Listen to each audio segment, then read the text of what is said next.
Hello दोस्तों, क्या हाल चाल। आई होप आप सभी लोग स्वस्थ होंगे और मस्त होंगे। तो आप सभी लोग का एक बार फिर से मैं अपने online learning platform next anchor पर हार्दिक स्वागत करता हूं। जैसा कि इस बार हम बीएससी फिफ्थ सेमेस्टर के फर्स्ट पेपर का पार्ट ए को शुरू करने जा रहे हैं, जिसमें सबसे पहले हम आपको पूरा का पूरा सिलेबस को डिस्कस कराएंगे।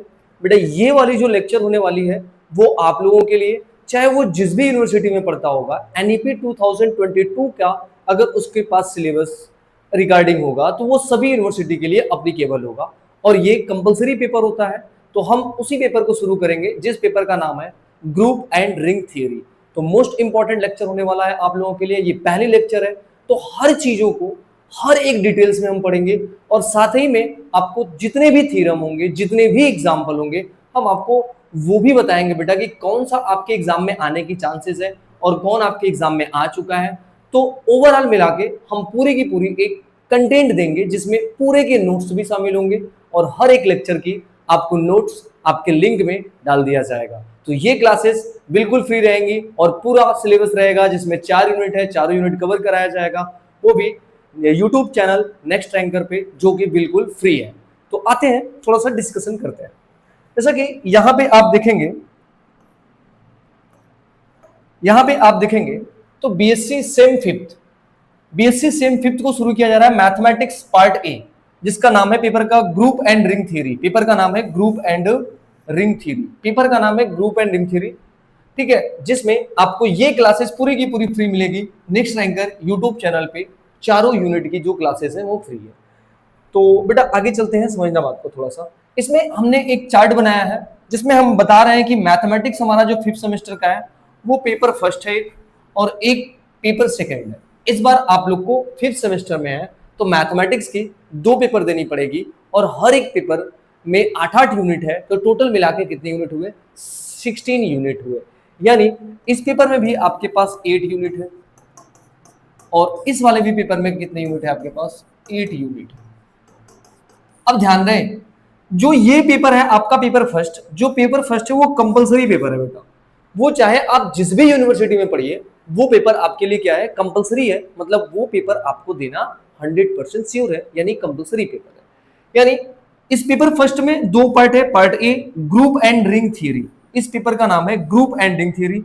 और पार्ट बी में है लीनियर अलजेब्रा, हम इसी की बात करते हैं, ठीक है। और जब आप पेपर सेकंड में आएंगे तो पेपर सेकंड में पार्ट ए और पार्ट बी, ये बेटा ऑप्शनल है। ये हर जगह हर यूनिवर्सिटी में ये बच्चे के ऊपर डिपेंड करता है कि आप कौन सा पेपर पढ़ना चाह रहे हैं, क्योंकि यहाँ पे बहुत सारे पेपर पड़े हैं मैथमेटिक्स के। तो यहाँ पे आपका कंपलसरी पेपर है, जो हम लोग इस 2 पेपर को कंप्लीट कराने की पूरी गारंटी रखे हैं और वो भी जो भी क्लासेस रहेंगी वो यूट्यूब पे आपको बिल्कुल फ्री प्रोवाइड कराई जाएगी, ठीक है।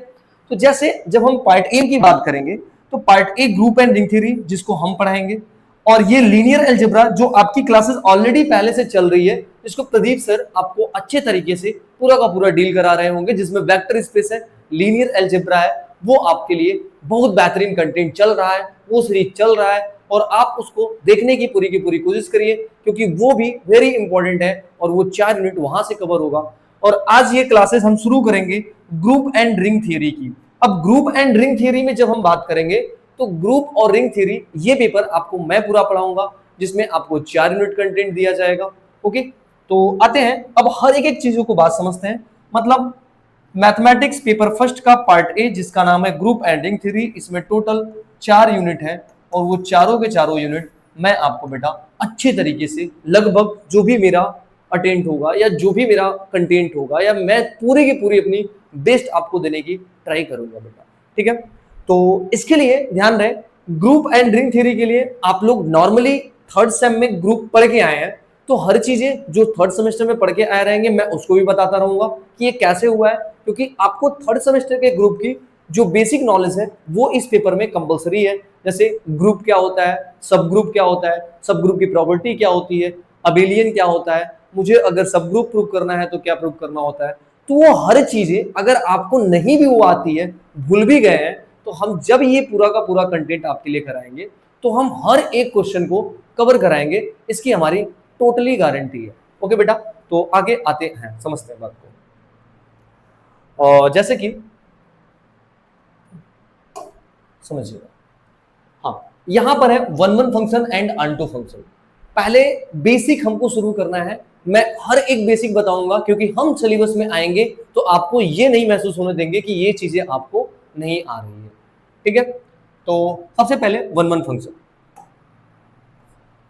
समझते हैं। वन वन फंक्शन क्या होता है? अब भैया वन वन फंक्शन क्या होता है? वन वन फंक्शन ये होता है कि इधर जितने भी एलिमेंट होंगे, पहले मैं एक चीजों को बनाता हूं सर।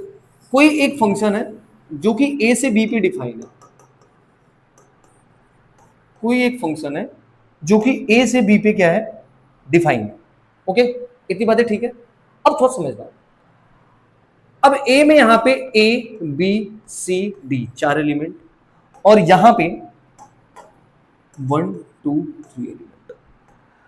अब यहां से ए गया 1 के पास, ठीक है, बी गया 1 के पास, सी गया 3 के पास और डी गया 2 के पास। यानी मेरे कहने का मतलब ये है कि हर एक फंक्शन का जितना भी इमेज होना चाहिए वो केवल एक ही होना चाहिए, एक से ज्यादा इमेज नहीं होना चाहिए। तो उस फंक्शन को हम क्या बोलते हैं? वन वन फंक्शन बोलते हैं। यानी सर मेरे कहने का मतलब ये है, लॉजिक समझना बात को, अभी मैं टोटल बताता हूं, ठीक है। यूनिक मेरे कहने का मतलब ये है कि इधर जितने फंक्शन है, इधर जितने फंक्शन है वो सारे फंक्शन इधर आके मैप हो, ठीक है। तो उसके पास जैसे समझना, अब यहां पे ए के पास भी 1 हो गया और बी के पास भी 1 हो गया। अब हम इसको 1 1 नहीं बोलेंगे, क्यों? पहले पूरी लॉजिक को समझना कि 1 1 होता क्या है, ठीक है। अगर इधर से कोई एक इमेज इधर मिल रहा है तो उसको लॉक कर देगा। अब वो बोलेगा कि भैया आप मेरे पास अब कोई लोग नहीं आएंगे क्योंकि मैं किसी एक से कनेक्ट हो चुका हूं, तो अब मैं किसी और से कनेक्ट होने वाला नहीं हूं। तो ऐसे कंडीशन पे वो क्या होगा? वन वन फंक्शन होगा। यानी अगर किधर इधर आपके पास कोई दो एलिमेंट है और ये दो एलिमेंट एक ही एलिमेंट से कनेक्ट हो गए तो उस कंडीशन में हम इसको वन वन फंक्शन नहीं बोलेंगे। यानी भैया क्या होना चाहिए कि इधर जितने भी आपके पास होने चाहिए, समझना बात, इधर जितने भी एलिमेंट होना चाहिए उस एलिमेंट का, जैसे अब इधर ए बी सी है और इधर मैं ले रहा हूं 1 2 3 4 5। अब लॉजिक समझना, अब मैंने ए को 2 से इमेज बना दिया तो ए 2 का लॉक हो गया। अब इसके पास और कोई इमेज नहीं बननी चाहिए और बी का 1 से हो गया, सी का 4 से हो गया। मतलब ये आपका जो बना है वो 1 1 बना है। मतलब आपने क्या समझा कि किसी भी दो एलिमेंट का सेम इमेज नहीं होना चाहिए। यानी 1 1 मेरे कहने का मतलब ये हो गया कि जो अपने पास इधर डोमेन होता है, बेटा इसको क्या बोलते हैं? डोमेन। इधर होता है डोमेन और ये वाला सेट होता है कोडोमेन का। इसका होता है कोडोमेन और ये जिससे जिससे कनेक्ट हुआ होता है उसको हम रेंज बोलते हैं। क्या बोलते हैं? रेंज। यानी डोमेन के जितने भी एलिमेंट हो वो यूनिक एलिमेंट से कनेक्ट होना चाहिए, ठीक है। यानी हर एक एलिमेंट का सबसे पहली बात तो ये है कि हर एक एलिमेंट का जिससे इमेज बन जाए वो, यानी मेरे ओवरऑल कहने का मतलब ये है कि अगर आपका ए से इमेज 1 है तो अब बी का इमेज या सी का इमेज, सॉरी ए का इमेज किससे हुआ है? 1 से हुआ है। ए का इमेज अगर आपने 2 से कर दिया है तो अब 2 से कोई और कनेक्ट नहीं होना चाहिए, क्योंकि अगर कोई और 2 से कनेक्ट हो गया तो उस फंक्शन को हम 1 1 नहीं बोलेंगे। इतनी बातें ठीक है। अब आपको समझना है कि 1 1 हम प्रूव करने के लिए क्या करेंगे। अब 1 1 प्रूव करने के लिए क्या किया जाएगा? 1 1 प्रूव करने के लिए ध्यान समझना, आपको f of x1 is equal to F of x2 लेके चलना चाहिए। मतलब दो इमेज बराबर लेके चलना चाहिए। तो वैसे कंडीशन पे आपको x1 की वैल्यू x2 के बराबर होनी चाहिए। इतनी बातें ठीक है। यानी अगर f ऑफ x1 की वैल्यू f ऑफ x2 के बराबर है तो वैसे कंडीशन पे x1 की वैल्यू x2 के बराबर होनी चाहिए, तब जाके हम फंक्शन को क्या बोल देंगे? 1 1। ऐसे लॉजिकली समझा, अगर मैं दो इनपुट डाल रहा हूं x तो आउटपुट एक नहीं मिलना चाहिए। जैसे जैसे मैं एक एग्जांपल समझाता हूं, समझना बात। जैसे मैं लिखा f of x is equal to X square. अब मैं कह रहा हूं तुम x की वैल्यू अगर 1 डालोगे तब पर भी 1 का स्क्वायर 1 पाओगे और -1 भी डालोगे तो तब पर भी क्या पाओगे? 1 पाओगे। मतलब दो इनपुट दे रहे हैं और आउटपुट इधर एक ही मिल रहा है, ऐसे कंडीशन पे ये वन वन फंक्शन नहीं होगा, मतलब ये आपका जो होगा नॉट वन वन। क्या होगा भैया?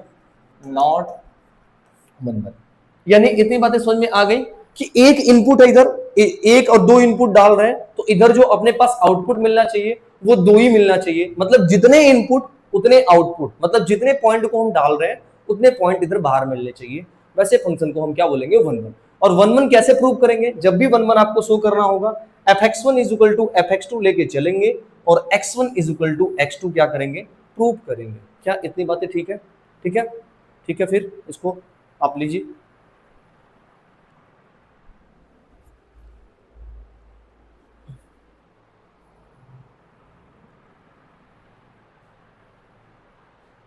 हाँ ठीक है, हो गया वन वन, वन वन हो गया।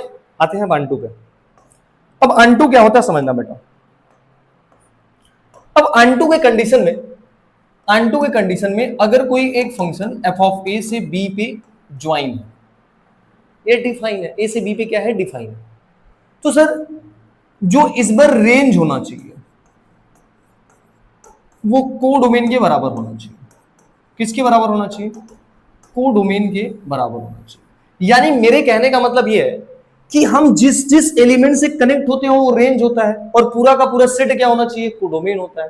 तो सर जब कोडोमेन की वैल्यू रेंज के बराबर होगी, मतलब हर एक एलिमेंट को कनेक्ट होना है, मतलब इस बार इधर जितने भी एलिमेंट होंगे, यानी जैसे अगर इधर मैं लिखा हूं एबीसी और इधर मैं लिखा हूं 1 2 3 4, तो इधर जितने भी एलिमेंट होना चाहिए वो एकदम कनेक्ट होना चाहिए।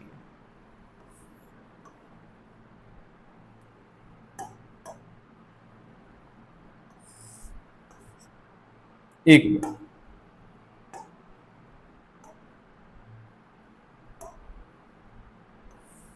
ठीक है, इधर जितने भी एलिमेंट होना चाहिए वो एकदम कनेक्ट होना चाहिए। मतलब इधर देखो, क्या हर एक एलिमेंट कनेक्ट है? तो हर एक एलिमेंट मतलब इधर से इधर इमेज मिलता है और इधर से इधर क्या मिलता है? प्री इमेज मिलता है। मतलब हर एक एलिमेंट का प्री इमेज अपने पास होना कंपलसरी है। यानी मेरे कहने का मतलब रेंज की वैल्यू कोडोमेन के बराबर आनी चाहिए, मतलब इधर कोई भी एलिमेंट खाली नहीं होना चाहिए, इधर हर एक एलिमेंट का प्री इमेज इधर मिलना चाहिए। देन जाके फंक्शन को हम क्या बोलेंगे? अनटू बोलेंगे। और अनटू प्रूव करने के लिए आपको क्या प्रूव करना पड़ेगा? रेंज की वैल्यू या तो कोडोमेन के बराबर दिखा दो, या तो फिर इधर हर एक एलिमेंट का प्री इमेज आप इधर दिखा दीजिए, वो फंक्शन फिर क्या प्रूव हो जाएगा? अनटू। और वन वन प्रूव करने के लिए क्या करना पड़ेगा बेटा? fx1 is equal to fx2 लेके चलना पड़ेगा, और x1 इज इक्वल टू क्या प्रूव करना पड़ेगा? x2 प्रूव करना पड़ेगा। इतनी बातें ठीक है? अब थोड़ा समझते हैं ना, जैसे इन लॉजिकल वे में हम समझ लेते हैं कौन सा फंक्शन वन वन है और कौन सा फंक्शन वन टू है। हम यहां से बड़ा तेज बता देंगे। जैसे हमने लिखा 1 2 3 ए बी सी डी, दूसरा लिखा 1 2 3 A B C.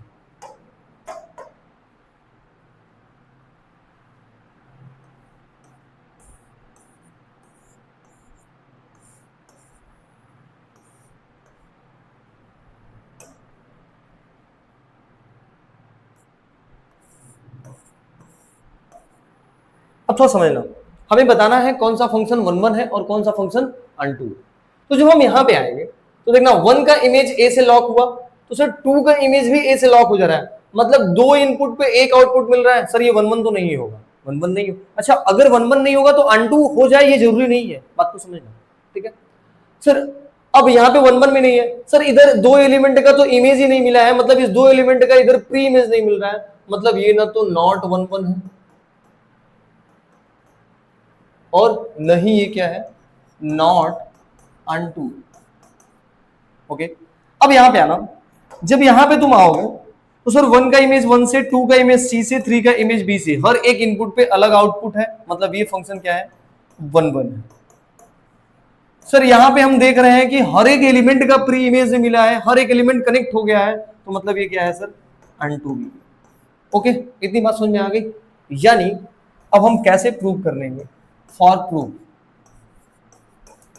For proof अगर आपको वन वन प्रूव करना होगा, क्या प्रूव करना होगा? One one, one one prove करना होगा, तो आप fx1 is equal to fx2 लेके चलेंगे, ठीक है, और क्या प्रूव करेंगे, x1 is equal to x2 prove करेंगे। इतनी बातें ठीक है। fx1 is equal to fx2 लेके चलेंगे, x1 इज इक्वल टू क्या प्रूव करेंगे, x2, जो कि आपका क्या होगा 1 1 प्रूव हो जाएगा। और अब सेकेंड अनटू के लिए क्या प्रूव करना होगा, अनटू के लिए आप दो वे में जा सकते हैं, एक तो रेंज की वैल्यू को डोमेन के बराबर दिखा दो,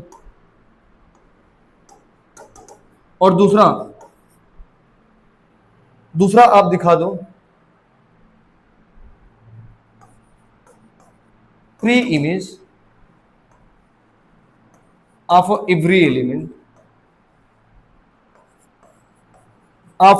एलिमेंट इन अ कोडोमेन। अब अगर कोडोमेन के हर एक एलिमेंट का प्री इमेज आप इधर दिखा दे रहे हैं, तब पर भी वो क्या हो जाएगा, हमारा अनटू हो जाएगा। इतनी बातें ठीक है। अब हम चलते हैं आगे, ठीक है। अब अगला है आपका होमोमॉर्फिज्म। 1 1 अनटू क्लियर हुआ ना, अब आगे आपका क्या, होमोमॉर्फिज्म। अब होमोमॉर्फिज्म क्या होता है इसको समझना। अब होमोमॉर्फिज्म ना,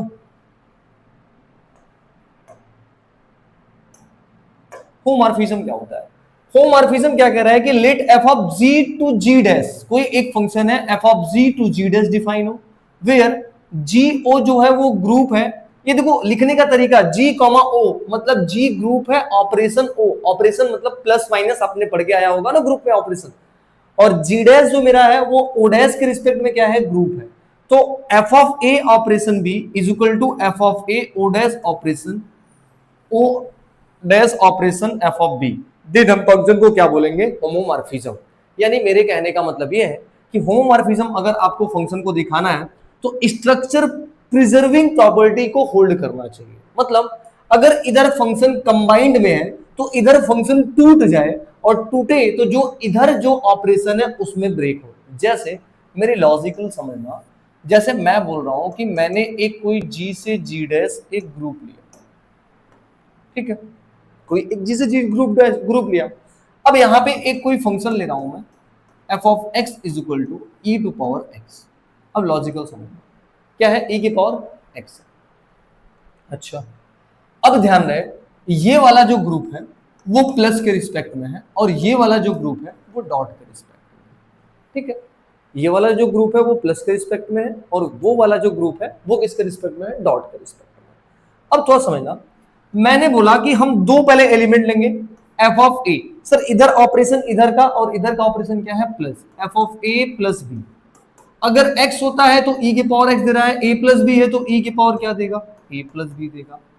अब इसको लिख सकते हैं e के पावर a इंटू ई के पावर b। तो e के पावर a को क्या लिख सकते हैं, f ऑफ a, इंटू ई के पावर b को क्या लिख सकते हैं, f ऑफ b। क्या बेटा, इधर आपने फंक्शन को कंबाइंड लिया था, क्या इधर ये फंक्शन अलग अलग टूट गया, और जब टूटा तो सर इधर ऑपरेशन डॉट आ गया जो कि ये वाला ऑपरेशन है। तो हम ये कह सकते हैं कि ये हमारा मैपिंग इस रिस्पेक्ट में होमोमॉर्फिज्म है। क्या इतनी बातें समझ में आई कि होमोमॉर्फिज्म को क्या करना होगा, सीधा सीधा होमोमॉर्फिज्म मतलब स्ट्रक्चर प्रिजर्विंग प्रॉपर्टी को होल्ड करना चाहिए। मतलब इधर फंक्शन कंबाइंड है तो ये फंक्शन इधर सेपरेट हो जाए पॉइंट पे, और जो इधर ऑपरेशन है उसके लिए और जो इधर ऑपरेशन है उसके लिए। ओके, इतनी बातें ठीक है। होमोमॉर्फिज्म क्या होता है, चलिए अच्छा आपका होमोमॉर्फिज्म भी क्लियर हो। Then F is the homomorphism. Then हम फंक्शन को क्या बोलेंगे, होमोमॉर्फिज्म, अदरवाइज हम फंक्शन को होमोमॉर्फिज्म नहीं बोलेंगे। यानी आपको 1 1 आ गया, अनटू आ गया, होमोमॉर्फिज्म आ गया। तो सर पहले यूनिट में पूरा का पूरा खेल इसी तीन लोगों का है, आपको 1 1 अनटू होमोमॉर्फिज्म ही से खेलना है, ठीक है। आगे चलते हैं। अब यहां पे आएंगे तो दूसरा टॉपिक है आइसोमॉर्फिज्म। अब आइसोमॉर्फिज्म क्या होता है, a function is said to be the isomorphism if F हमारा 1 1 भी हो, एफ हमारा अनटू भी हो, और एफ हमारा क्या हो, होमोमॉर्फिज्म भी हो। यानी अगर कोई एक फंक्शन डिफाइन है g से g डैश पे, तो वो फंक्शन 1 1 भी हो जाए, वो फंक्शन अनटू भी हो जाए, और वो फंक्शन आपका क्या हो जाए, होमोमॉर्फिज्म भी हो जाए। देन हम फंक्शन को क्या बोलेंगे, आइसोमॉर्फिज्म बोलेंगे। यानी आइसोमॉर्फिज्म के लिए तीन प्रॉपर्टी को होल्ड करना कंपलसरी है, 1 1 अनटू और क्या, homomorphism.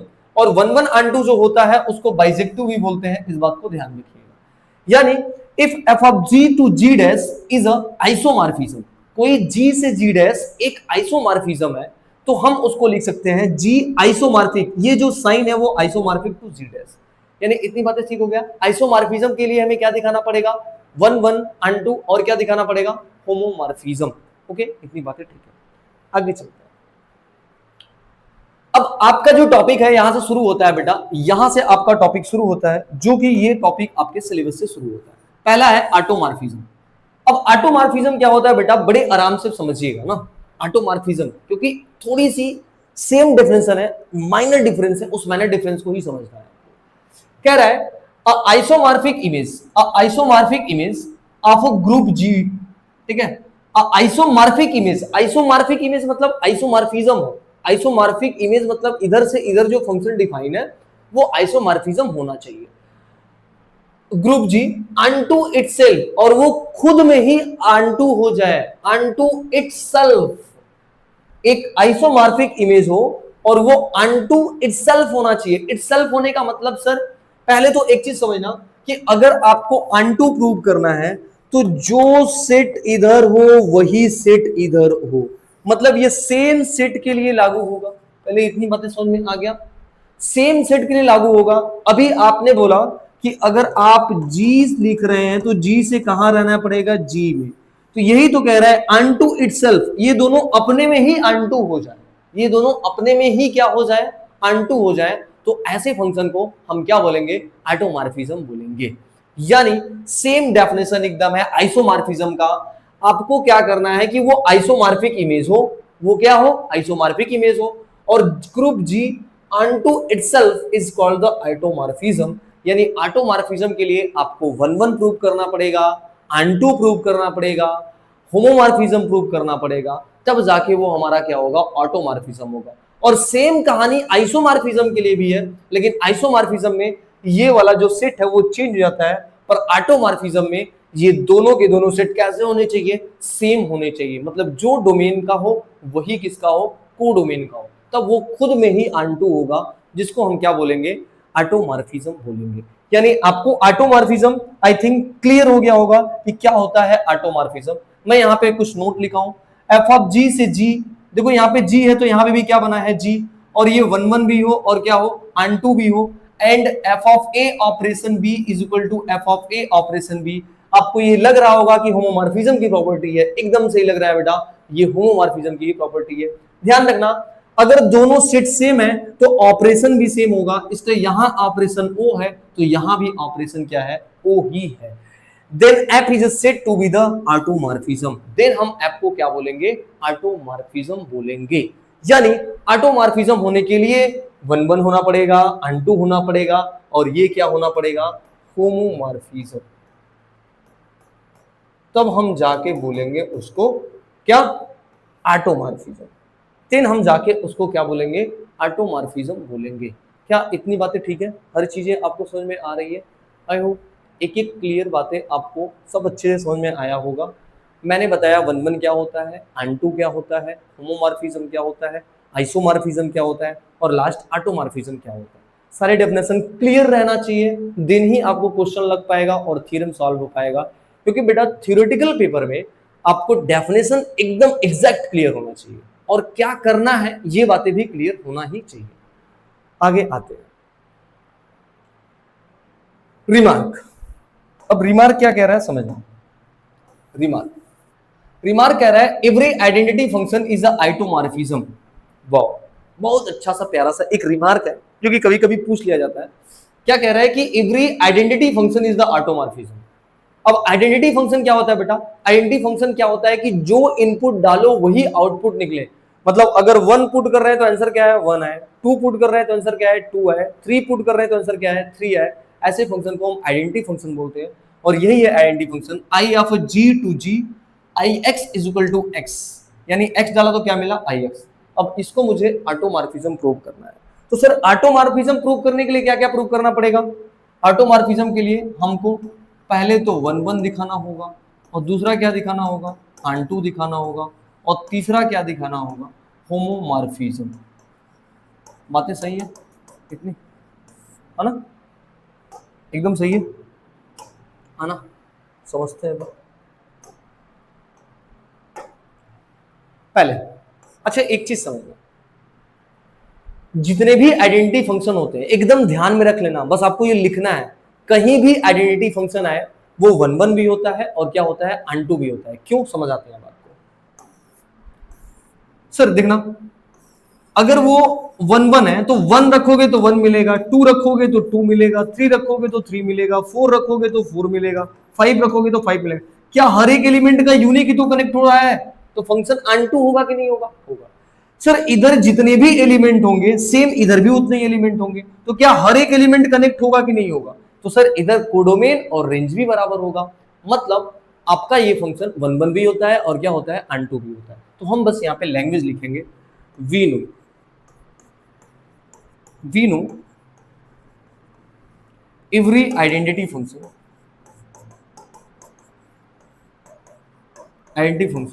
is a 1 1 and unto। हो गया ना, तो ये जिसमें दो प्रॉपर्टीज हम लोग ले लिए। अब दूसरा हमको क्या दिखाना पड़ेगा, होमोमॉर्फिज्म। ठीक है, अब हमें दूसरा दिखाना पड़ेगा homomorphism. F is a homomorphism.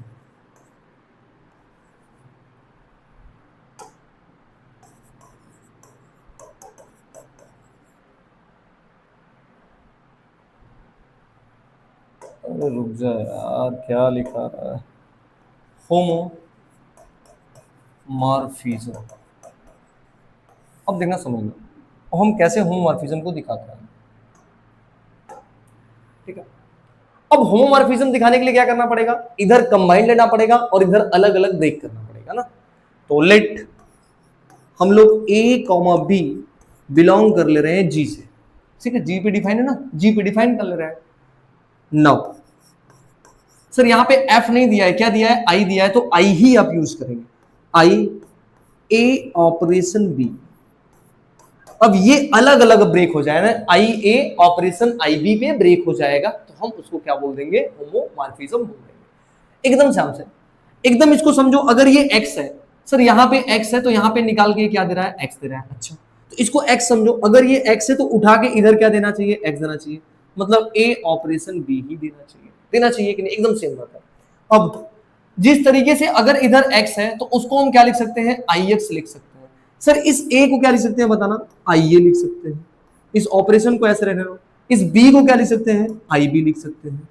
क्या इधर फंक्शन कंबाइंड था, इधर अलग अलग हमने ब्रेक कर दिया, तो हो गया ना फंक्शन हमारा होमोमॉर्फिज्म, एकदम सही। तो implies that function is a homomorphism.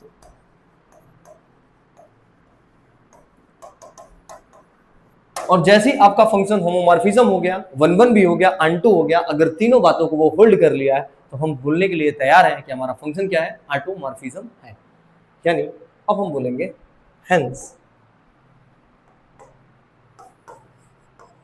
Hence given function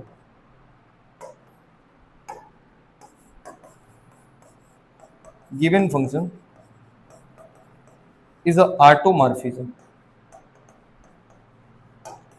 अब हमारा जो गिवन फंक्शन है वो ऑटोमॉर्फिज्म है। इतनी बातें ठीक है, आगे चलते हैं। ठीक है, हाँ हाँ एकदम एकदम सब चीज एकदम अच्छे से, हर एक तरीके से आपको सब चीजें बताई जा रही हैं। ओके, हाँ चलिए आगे चलते हैं। आगे, so that the mapping F of I to I, ठीक है, such that F of X is equal to minus X. अच्छा, where I is the additive group. अच्छा, आई एडिटिव ग्रुप है ऑफ इंटीजर, यानी इंटीजर सेट का additive group है, मतलब plus के रिस्पेक्ट में ग्रुप इज ऑटोमॉर्फिज्म। हमें प्रूव करना है कि ये क्या होगा, ऑटोमॉर्फिज्म होगा। तो आइएगा समझते हैं बात को कैसे करेंगे सोल्यूशन। तो पहले since given F of I to क्या दिया है, I, such that F of X is equal to minus X, where I is a additive group of integer, integer का एडिटिव ग्रुप है ना। ठीक है, आते हैं अब समझते हैं। तो सर हमें इसको ऑटोमॉर्फिज्म प्रूव करना है, मतलब हमको पहले क्या दिखाना होगा, क्या दिखाना होगा, f इज अ 1 1, हमें प्रूव करना होगा कि f हमारा क्या है, 1 1 है। तो बेटा 1 1 प्रूव करने के लिए क्या प्रूव करना होगा, मैंने क्या बताया था सर, आपने बताया था कि fx1 is equal to fx2 लेके चलेंगे और x1 इज इक्वल टू क्या प्रूव करेंगे, x2 प्रूव करेंगे, वही काम करेंगे। तो let x1 x2 is belong to i, कौन से आई में सर, इस वाले आई में। ठीक है, यौन सा आई है, यहां पे तुम ऐसे लिख सकते हो आई डोमेन। ठीक है भैया, और जो एफ लगने के बाद हो जाता है वो इधर चला जाता है। ठीक है, कंसीडर, सर कंसीडर क्या, कंसीडर मैं बोला था ना कि sir fx1 is equal to fx2 लेके चलेंगे, एकदम सही, क्या बात है, एकदम सही है। अब तो समझना सर, fx की वैल्यू -x है, fx की वैल्यू कितनी है, -x है, तो fx1 की वैल्यू कितनी मिलेगी, -x1, और fx2 की वैल्यू क्या मिलेगी, -x2 मिलेगी। अब सर इस माइनस को हटाना है, तो सर ग्रुप में ऐसे काटते नहीं है, ठीक है ना। आपको बताया गया होगा कि ये साइन और ये साइन, इसको -1 की तरह समझो। कौन सा, लेफ्ट कैंसलेशन लॉ से ये कैंसिल होगा, किससे कैंसिल होगा, लेफ्ट कैंसलेशन लॉ। और अगर इधर होता, राइट के साइड में अगर कैंसिल होना होता, तो वो किससे कैंसिल होता, राइट कैंसलेशन लॉ से कैंसिल होता।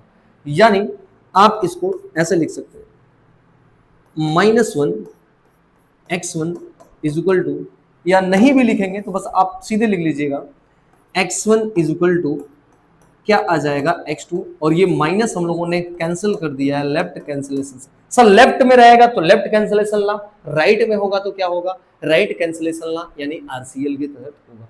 तो क्या बेटा आपने fx1 is equal to fx2 लेके चला था, तो क्या आपने x1 is equal to x2 ही प्रूव किया है ना, तो हो गया प्रूफ, यानी फंक्शन आपका क्या हो गया, 1 1 हो गया। और ये हम बताएंगे ये एक ही x1 x2 के लिए नहीं, सभी x1, for all x1 x2, यानी सभी x1 x2 के लिए। तो implies that f is a 1 1, f क्या होगा, 1 1। अब सेकंड बेटा, हम सेकंड में क्या करेंगे समझना, और हमें सेकंड दिखाना होगा f इज अ अनटू। अब थोड़ा समझना अनटू कैसे दिखा, अनटू के लिए एक चीज समझना है कि क्या मेरे पास इधर जितने भी एलिमेंट है उनका प्री इमेज इधर मिल रहा है कि नहीं मिल रहा है, ठीक है ना। अब देखो समझो, तो समझना, पहले बात को बस समझना है इसको। सर इधर आई है और इधर भी क्या है, आई है, अच्छा, और F of X is equal to ये क्या दे रहे हैं, -x दे रहे हैं, अच्छा। सर अगर हम इधर 1 रख रहे हैं तो इधर सर -1 मिल रहा है ना, -1। और सर अगर मान लो मैं इधर 2 रखूंगा तो क्या इस 2 इधर से कनेक्ट होगा, तो क्या इस 2 की वैल्यू इधर क्या आना चाहिए, -2 आना चाहिए, तभी तो -2 का माइनस होगा तो क्या दे देगा, ये +2 दे देगा। तो क्या इधर -2 पाया जाएगा, हमने बोला बेटा इंटीजर है, प्लस माइनस दोनों पाया जाएगा, और एडिटिव ग्रुप है तो हर एक एलिमेंट का एडिटिव इनवर्स भी तो होना ही चाहिए। यानी 1 का इनवर्स क्या होगा, -1 होगा, 2 का इनवर्स क्या होगा, -2। मतलब सर अगर इधर सारे प्लस नंबर है तो माइनस वाले भी नंबर होंगे ही, क्योंकि एडिटिव ग्रुप है, नहीं होंगे तो ग्रुप कैसे बनाएगा। मतलब ये बात तो सर 100% है कि इधर जितने भी एलिमेंट होंगे सारे लोग इधर से कनेक्ट ही होंगे, होंगे कि नहीं होंगे। तो हम बस यहाँ पे एक लैंग्वेज लिखेंगे, ठीक है, फॉर ऑल एफ एक्स, यानी सभी एफ एक्स के लिए, है ना, for all F X is equal to Y, इधर इधर जो एलिमेंट है, for all F X is equal to Y, there exists a pre-image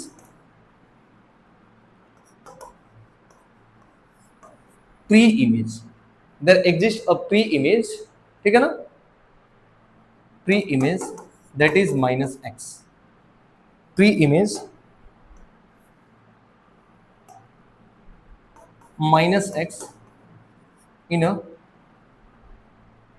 domain, F of X is equal to Y, मतलब इधर जितने भी F of X is equal to Y वाले element है उसका प्री इमेज इधर मिलेगा। सर इधर अगर एफ ऑफ एक्स है तो इधर वैल्यू क्या मिलेगा, माइनस एक्स मिलेगा। इतनी बातें ठीक है ना। For all F of X is equal to Y. हाँ, इस बातों को एकदम समझ लीजिए, अगर कोई दिक्कत परेशानी आपको होगी तो वो भी आपको हम बता देंगे, इसके लिए समस्या आपके पास नहीं होना चाहिए बेटा, ठीक है। क्लियर है कहानी। हाँ, और अगर आपको यहां पे समस्या हो रहा है तो आप केवल इतना ही लिख दीजिए, कोई दिक्कत नहीं है। देखो मैं बता रहा हूं क्या लिखूं।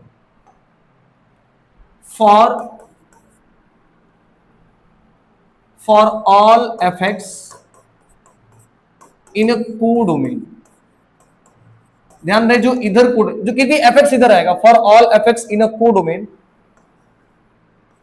Has a pre image, has a pre image in a domain, कहां पे, in a domain such that F of X की जो वैल्यू है वो माइनस एक्स से कनेक्ट है।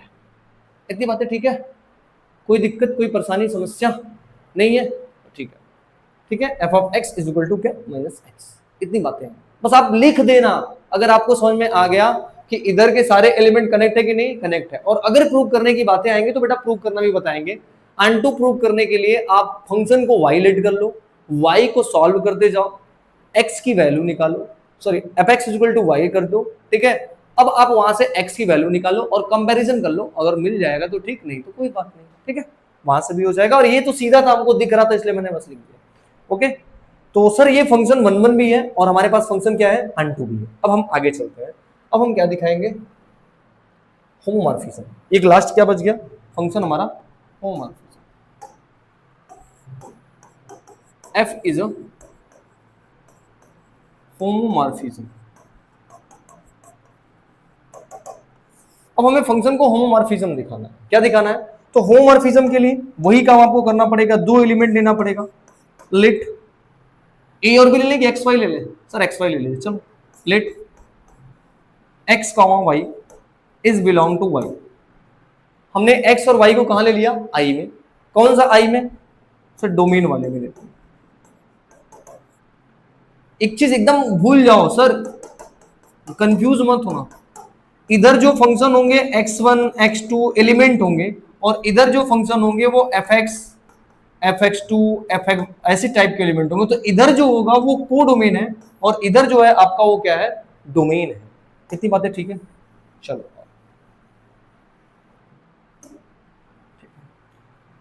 नौ हम क्या करेंगे,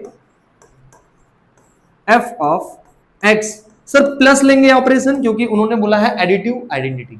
अब अगर एफ ऑफ एक्स की वैल्यू कितनी है, माइनस एक्स है, तो F of X plus Y की जो वैल्यू होगी वो माइनस एक्स प्लस वाई होगी। इतनी बात है, ठीक है।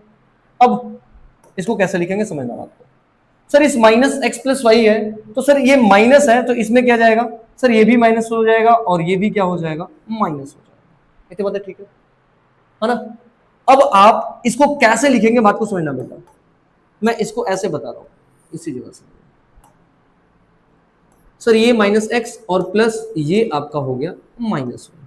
इतनी बातें ठीक है ना। अब सर इस माइनस एक्स को हम लिख सकते हैं एफ ऑफ एक्स, और प्लस इस माइनस वाई को हम लोग क्या लिख सकते हैं, एफ ऑफ वाई।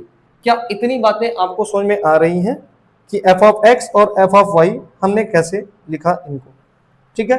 कोई समस्या कोई भी परेशानी नहीं होने वाली चाहिए, ठीक है। यानी आप देखेंगे इधर फंक्शन प्लस में था तो इधर फंक्शन किस में हो गया, अलग अलग सेपरेट होकर ब्रेक हो गया। तो क्या मैं होमोमॉर्फिज्म लिख सकता हूं, तो hence F is a homomorphism,